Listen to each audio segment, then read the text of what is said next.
ಆಶಾಗೆ phone ಮಾಡಿಬಿಟ್ಟು ಮಕ್ಳು ಕರ್ಕೊಂಡು ಹಬ್ಬಕ್ಕೆ ಬರೋಕ್ಕೆ ಹೇಳೋಣ. ರಿಂಗ್ ಆಗ್ತಾಯಿದೆ, ಎತ್ತಾ ಇಲ್ವೇ? ಹಲೋ, ಹೇಳ. ಏನು ತುಂಬ ದಿವಸಕ್ಕೆ ಫೋನ್ ಮಾಡಿಬಿಟ್ಟಿದ್ಯಾ?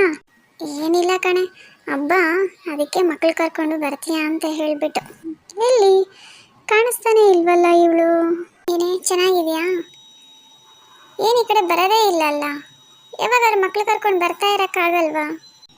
ಎಲ್ಲಮ್ಮ, ಈ ಕೆಲ್ಸಕ್ಕೆ ಹೋಗೋದು, ಈ ಮಕ್ಕಳು ರೆಡಿ ಮಾಡಿ ಸ್ಕೂಲ್ ಕಳಿಸೋದು ಎಲ್ಲ ತುಂಬ ಕಷ್ಟ ಆಗ್ಬಿಡುತ್ತೆ. ಟೈಮೇ ಸಿಕ್ಕಲ್ಲ ಎಲ್ಲಿಗೆ ಬರೋದಕ್ಕೂ. ಇಲ್ಲಿ ಯಾರು ಕಾಣಿಸ್ತಾ ಇಲ್ಲ ಮನೆಯಲ್ಲಿ, ಎಲ್ಲ ಎಲ್ಲೋದ್ರು? ಸರಿ ನಡಿಯಮ್ಮ, ಹೋಗಿ ಊಟ ತಿನ್ಕೊಂಡು ಮಾತಾಡೋಣ. ನಿಂಗೆ ಇಷ್ಟ ಅಂತ ಹೇಳ್ಬಿಟ್ಟು ಬಿರಿಯಾನಿ, ಚಿಕನ್ ಫ್ರೈ, ಕಬಾಬ್ ಎಲ್ಲ ಮಾಡಿದ್ದೀನಿ ಗೊತ್ತಾ? ಹೌದಾ, ಅಷ್ಟೆಲ್ಲ ಮಾಡಿದ್ಯಾ? ಊಟ ಎಲ್ಲ ಚೆನ್ನಾಗಿದೆಯಾ? ಟೇಸ್ಟ್ ಚೆನ್ನಾಗಿದೆಯಾ? ಇನ್ನೇನಮ್ಮ ಸಮಾಚಾರ?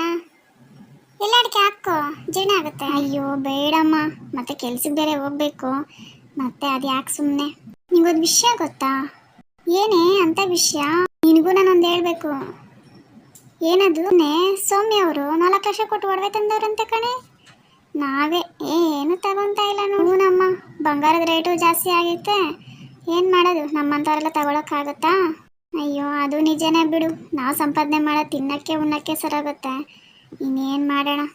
ಸರಿ ಕಣೆ, ಟೈಮ್ ಆಗುತ್ತೆ, ಇನ್ನೊಂದ್ಸತಿ ಬರ್ತೀನಿ. ಸರಿ ಕಣೆ, ಬಾ, ಹುಷಾರು. ಬರ್ತಾ ಇರು ಅವಾಗ. ಸರಿ ಕಣೆ, ಬರ್ತೀನಿ. ಯಾವಾಗಾದ್ರೂ ಫ್ರೀ ಮಾಡಿಕೊಂಡು ಬಂದು ಮಾತಾಡಿಸ್ಕೊಂಡು ಹೋಗ್ತೀನಿ. ಫೋನ್ ಮಾಡ್ತಾ ಇರು, ಸರಿನಾ? ಬಾಯ್.